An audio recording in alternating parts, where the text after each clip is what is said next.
sepatutnya kita selaku manusia yang diberi akal, yang ada daya, jadi sepatutnya kita sedikit sebanyak lebih prihatinlah dari segi memelihara alam sekitar itu sendiri. Nama saya Aisyah binti Muhammad Syukur, selaku pengurus projek lah untuk kita panggil projek CSR yang dibuat oleh TNB Corporate bersama TMER untuk komuniti Kampung Yakyah Kemaman bagi tujuan pemeliharaan kelip-kelip.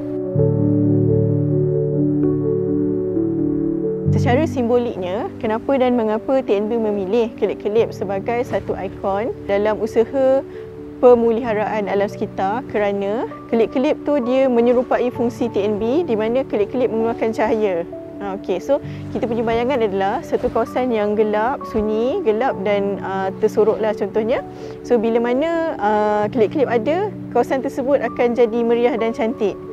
So daripada situ dia menjadi simbolik dan inspirasi lah mengapa TNB berminat untuk memberi sumbangan dan juga menaja kerja-kerja yang berkaitan dengan kelip-kelip supaya untuk memastikan bahawa kelip-kelip terus kekal terpelihara walaupun pembangunan berlaku di persekitaran di kawasan tersebutlah.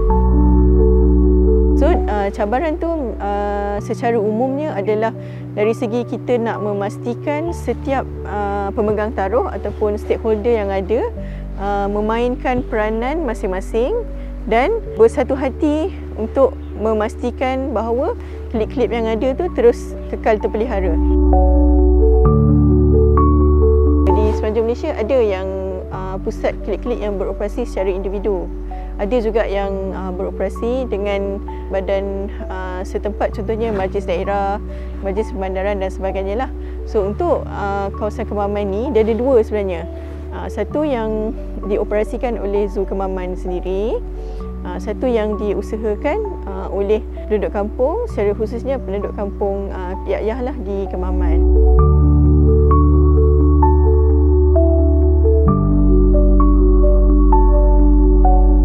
Untuk taburan kelip-kelip di semenanjung Malaysia contohnya, bukan semua tempatlah yang sesuai dalam keadaannya sedemikian. Maka seharusnya bila mana sesuatu kawasan tu ada kelip-kelip tu, ia haruslah dijaga dan dipelihara. Besarlah harapan kami supaya salah satunya TNB konsisten dan berterusan dari segi kita meletakkan imej kita dan peranan kita dalam usaha pengurusan alam sekitar. Sebab kita maklum yang dari segi bisnes TNB memang besarlah di strata Malaysia, dan sebenarnya kalau kita mainkan peranan ataupun menyumbang dalam aspek pemeliharaan alam sekitar, ia hanyalah berapa persen sahaja berbanding keuntungan yang besar di TNB contohnya. Tapi manfaatnya yang berterusanlah kepada alam sekitar, bukan sahaja kepada contoh pokok, kelip-kelip itu sendiri, sungai dan sebagainya, tapi secara tak langsung kepada komuniti yang bergantung kepada sumber alam yang ada itulah. Dalam konteks ni contohnya penduduk kampung boleh terus menjana pendapatan dalam industri melihat kelip-kelip contohnya kan, industri sungai melihat kelip-kelip.